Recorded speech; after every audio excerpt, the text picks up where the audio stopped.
Part V of The Prince, by Niccolò Machiavelli, translated by W. K. Marriott. This recording is in the public domain. Read by Bob Neufeld. Chapter 18.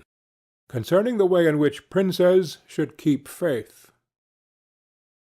Every one admits how praiseworthy it is in a prince to keep faith, and to live with integrity and not with craft. Nevertheless, our experience has been that those princes who have done great things have held good faith of little account, and have known how to circumvent the intellect of men by craft, and in the end have overcome those who have relied on their word. You must know that there are two ways of contesting, the one by the law, the other by force. The first method is proper to men, the second to beasts. But because the first is frequently not sufficient, it is necessary to have recourse to the second. Therefore it is necessary for a prince to understand how to avail himself of the beast and the man.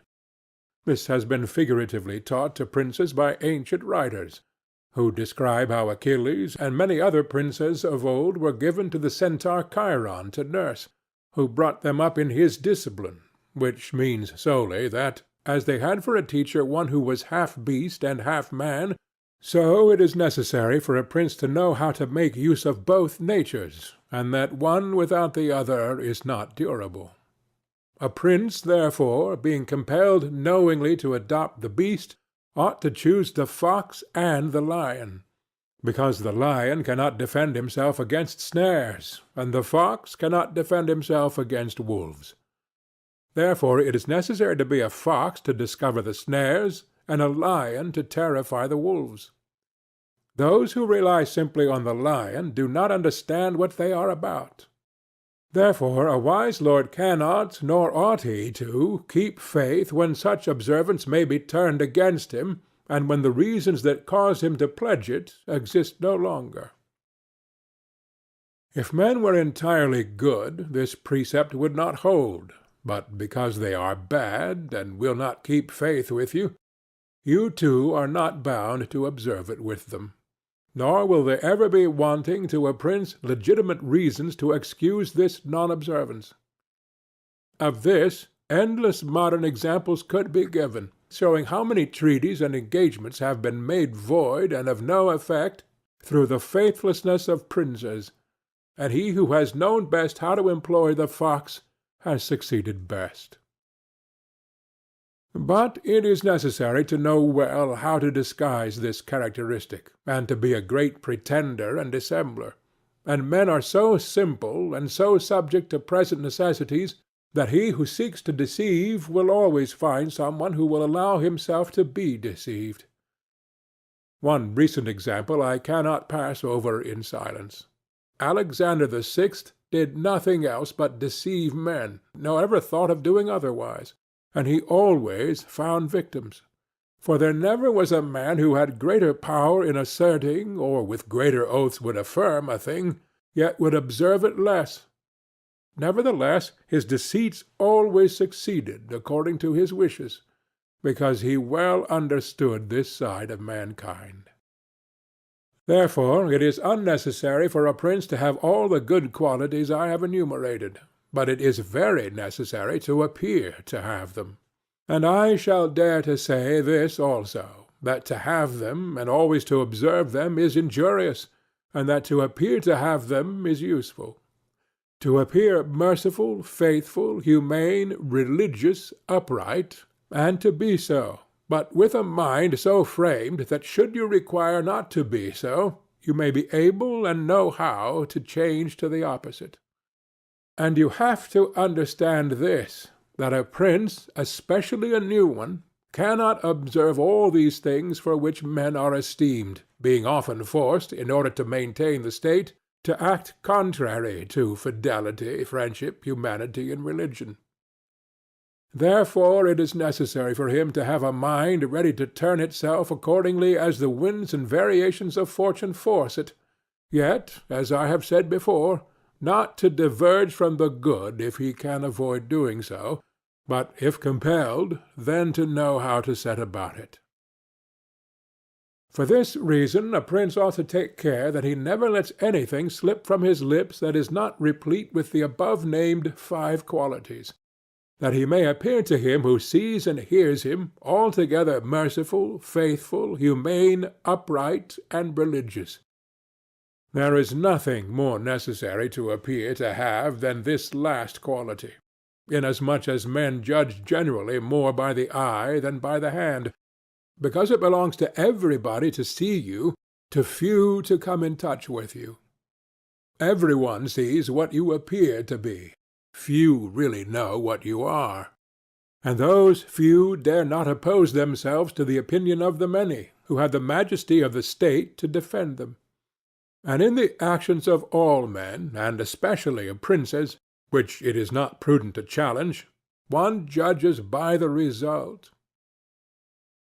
For that reason, let a prince have the credit for conquering and holding his state, the means will always be considered honest, and he will be praised by everybody, because the vulgar are always taken by what a thing seems to be, and by what comes of it, and in the world there are only the vulgar, for the few find a place there only when the many have no ground to rest on. One prince of the present time, whom it is not well to name, never preaches anything else but peace and good faith, and to both he is most hostile, and either, if he had kept it, would have deprived him of reputation and kingdom many a time. Chapter 19. That one should avoid being despised and hated. Now, concerning the characteristics of which mention is made above, I have spoken of the more important ones. The others I wish to discuss briefly under this generality, that the prince must consider, as has been in part said before, how to avoid those things which will make him hated or contemptible. And as often as he shall have succeeded, he will have fulfilled his part, and he need not fear any danger in other reproaches. It makes him hated above all things, as I have said, to be rapacious, and to be a violator of the property and women of his subjects, from both of which he must abstain. And when neither their property nor their honor is touched, the majority of men live content, and he has only to contend with the ambition of a few, whom he can curb with ease in many ways. It makes him contemptible to be considered fickle, frivolous, effeminate, mean-spirited, irresolute, from all of which a prince should guard himself as from a rock. And he should endeavor to show in his actions greatness, courage, gravity, and fortitude. And in his private dealings with his subjects let him show that his judgments are irrevocable, and maintain himself in such reputation that no one can hope either to deceive him or to get round him. The prince is highly esteemed who conveys this impression of himself, and he who is highly esteemed is not easily conspired against. For, provided it is well known that he is an excellent man and revered by his people, he can only be attacked with difficulty. For this reason a prince ought to have 2 fears, one from within, on account of his subjects, the other from without, on account of external powers. From the latter he is defended by being well armed and having good allies, and if he is well armed he will have good friends, and affairs will always remain quiet within when they are quiet without, unless they should have been already disturbed by conspiracy. And even should affairs outside be disturbed, if he has carried out his preparations, and has lived as I have said, as long as he does not despair, he will resist every attack, as I said Nabis the Spartan did.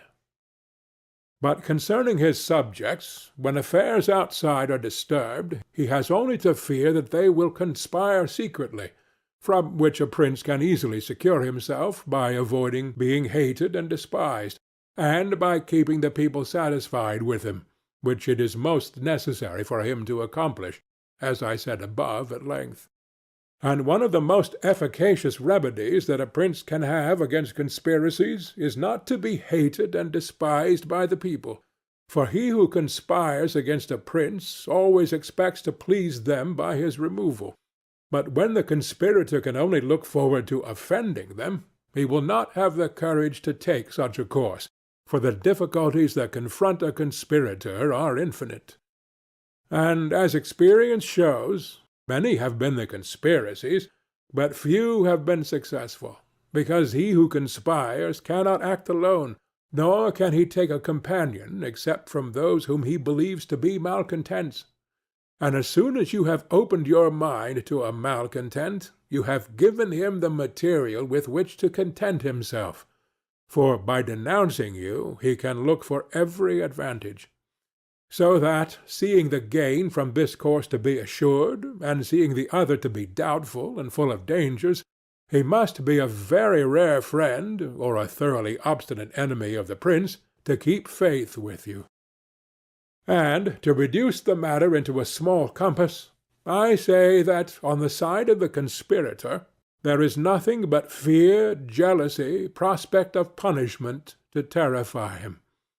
But on the side of the prince there is the majesty of the principality, the laws, the protection of friends, and the state to defend him.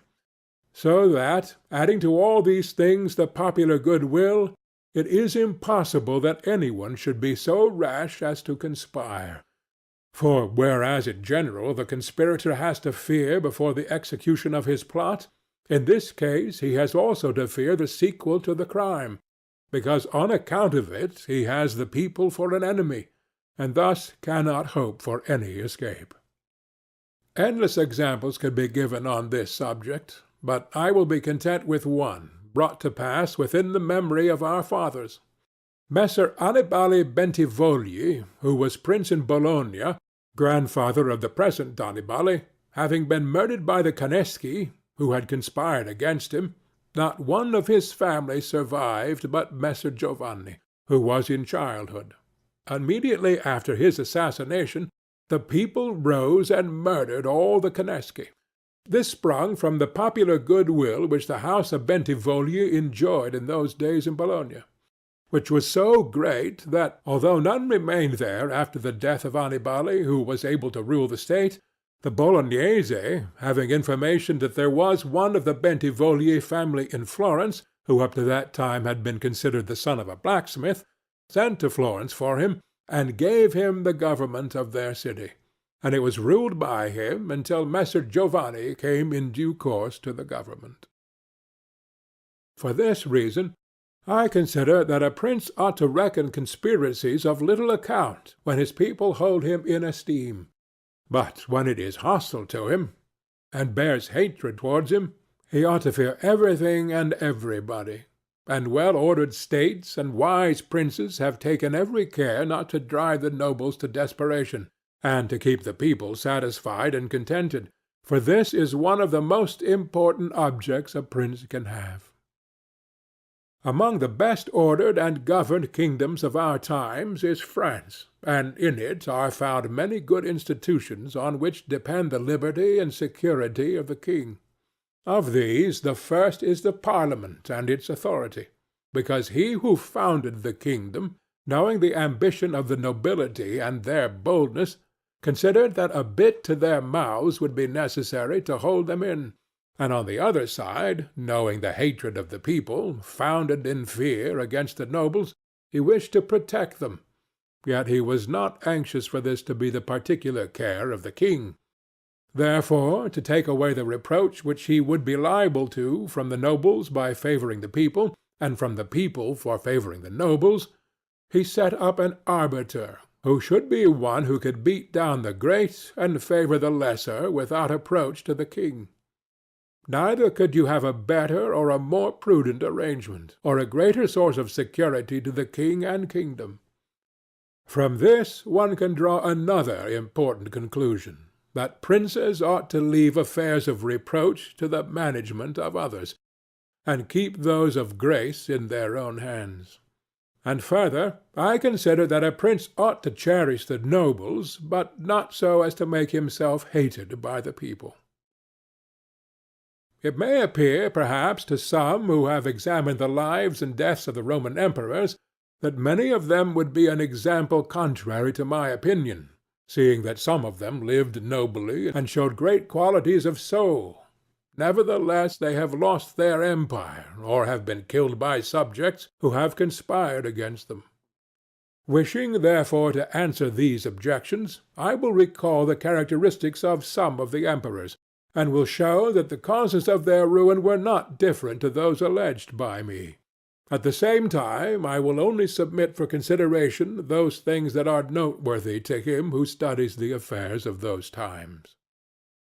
It seems to me sufficient to take all those emperors who succeeded to the empire after Marcus the philosopher, down to Maximinus. They were Marcus and his son Commodus, Pertinax, Julian, Severus and his son Antoninus Caracalla, Macrinus, Heliogabalus, Alexander, and Maximinus. There is first to note that, whereas in other principalities the ambition of the nobles and the insolence of the people only have to be contended with, the Roman emperors had a third difficulty, in having to put up with the cruelty and avarice of their soldiers, a matter so beset with difficulties that it was the ruin of many. For it was a hard thing to give satisfaction both to soldiers and people, because the people loved peace, and for this reason they loved the unaspiring prince, whilst the soldiers loved the warlike prince, who was bold, cruel, and rapacious, which qualities they were quite willing he should exercise upon the people, so that they could get double pay and give vent to their own greed and cruelty.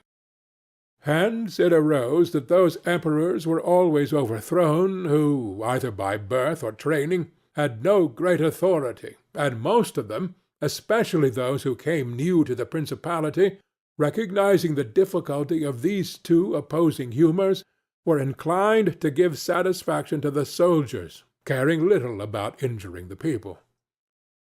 Which course was necessary, because, as princes cannot help being hated by some one, they ought, in the first place, to avoid being hated by every one, and when they cannot compass this, they ought to endeavour with the utmost diligence to avoid the hatred of the most powerful. Therefore, those emperors who, through inexperience, had need of special favour, adhered more readily to the soldiers than to the people, a course which turned out advantageous to them or not, accordingly as the prince knew how to maintain authority over them.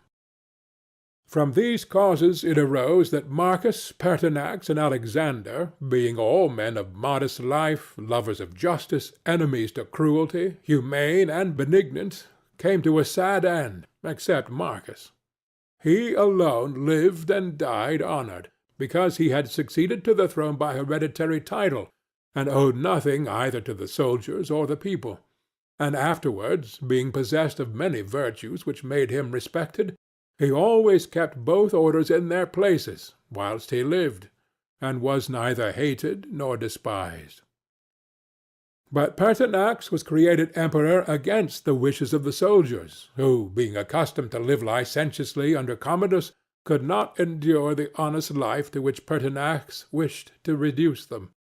Thus, having given cause for hatred, to which hatred there was added contempt for his old age, he was overthrown at the very beginning of his administration.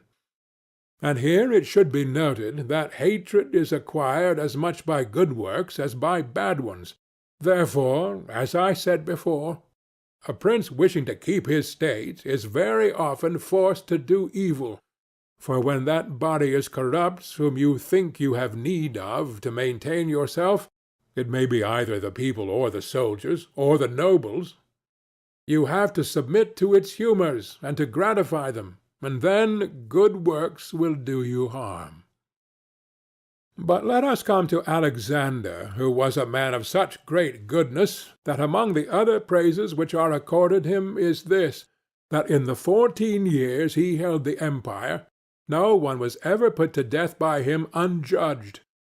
Nevertheless, being considered effeminate and a man who allowed himself to be governed by his mother, he became despised, the army conspired against him, and murdered him.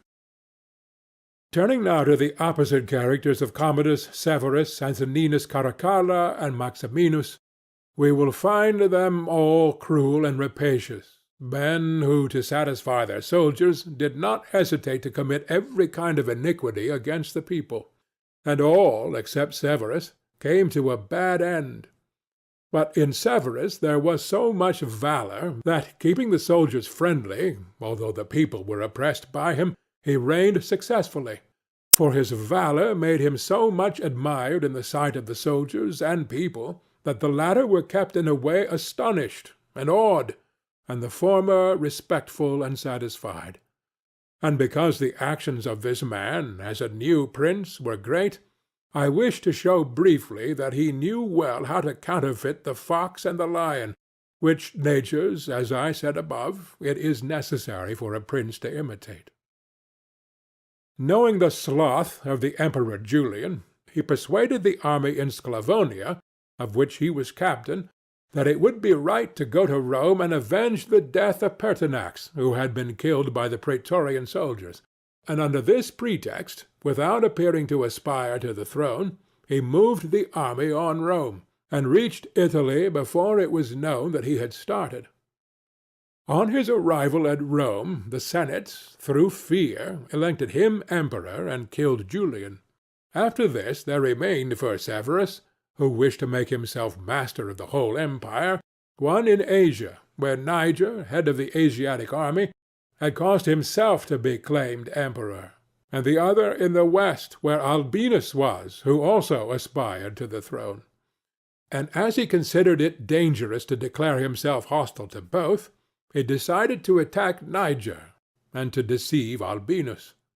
To the latter he wrote that, being elected emperor by the Senate, he was willing to share that dignity with him, and sent him the title of Caesar, and moreover that the Senate had made Albinus his colleague, which things were accepted by Albinus as true. But after Severus had conquered and killed Niger, and settled oriental affairs, he returned to Rome and complained to the Senate that Albinus, little recognizing the benefits that he had received from him, had by treachery sought to murder him, and for this ingratitude he was compelled to punish him. Afterwards he sought him out in France, and took from him his government and life.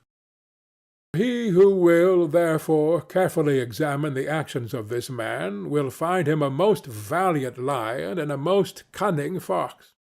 He will find him feared and respected by everyone, and not hated by the army.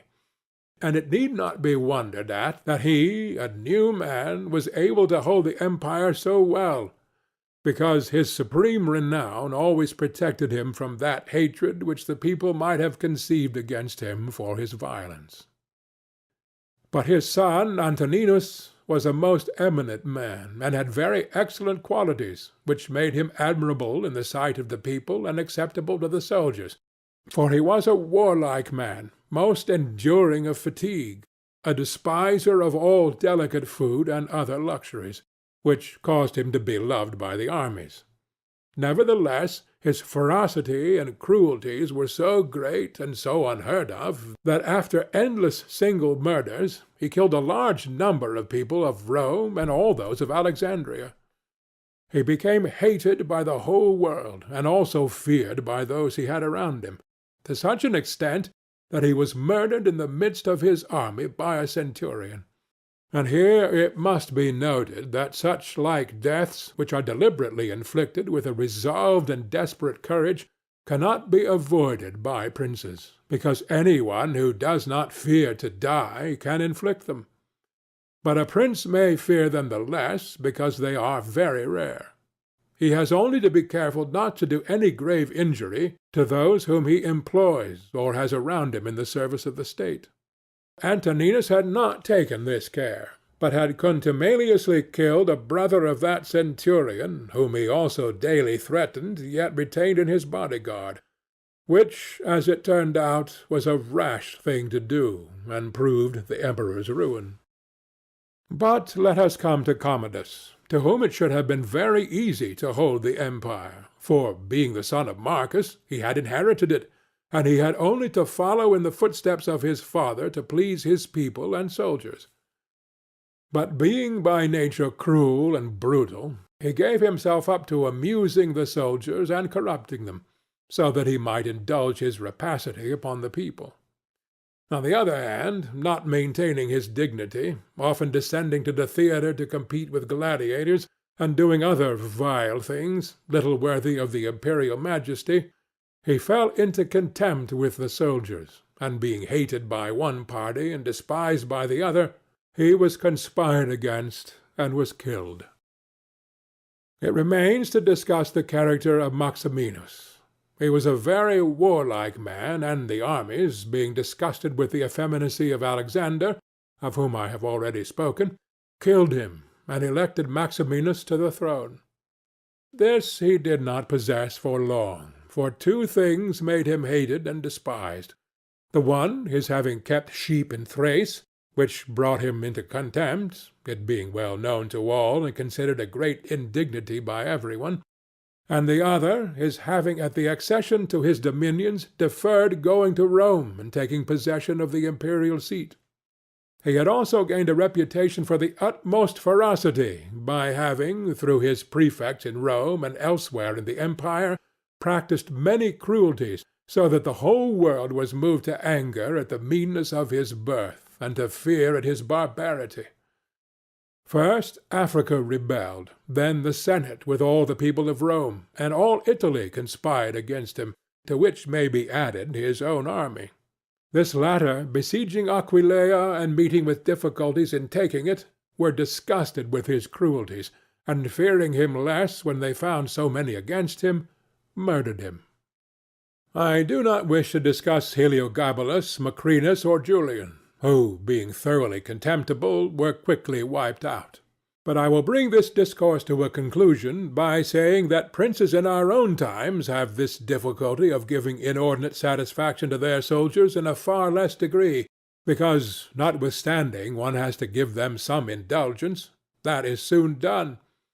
None of these princes have armies that are veterans in the governance and administration of provinces, as were the armies of the Roman Empire. And whereas it was then more necessary to give satisfaction to the soldiers than to the people, it is now more necessary to all princes, except the Turk and the Soldan, to satisfy the people rather than the soldiers, because the people are the more powerful. From the above I have excepted the Turk, who always keeps round him 12,000 infantry and 15,000 cavalry, on which depend the security and strength of the kingdom. And it is necessary that, putting aside every consideration for the people, he should keep them his friends. The kingdom of the Soldan is similar. Being entirely in the hands of soldiers, it follows again that, without regard to the people, he must keep them his friends. But you must note that the state of the Soldan is unlike all other principalities, for the reason that it is like the Christian pontificate, which cannot be called either an hereditary or a newly formed principality, because the sons of the old prince are not the heirs, but he who is elected to that position by those who have authority, and the sons remain only noblemen. And this being an ancient custom, it cannot be called a new principality, because there are none of those difficulties in it that are met with in new ones. For although the prince is new, the constitution of the state is old, and it is framed so as to receive him as if he were its hereditary lord. But, returning to the subject of our discourse, I say that whoever will consider it will acknowledge that either hatred or contempt has been fatal to the above-named emperors, and it will be recognized also how it happened that, a number of them acting in one way and a number in another, only one in each way came to a happy end, and the rest to unhappy ones. Because it would have been useless and dangerous for Pertinax and Alexander, being new princes, to imitate Marcus, who was heir to the principality, and likewise it would have been utterly destructive to Caracalla, Commodus, and Maximinus to have imitated Severus, they not having sufficient valor to enable them to tread in his footsteps. Therefore a prince new to the principality cannot imitate the actions of Marcus, nor again is it necessary to follow those of Severus, but he ought to take from Severus those parts which are necessary to found his state, and from Marcus those which are proper and glorious, to keep a state that may already be stable and firm. Part 5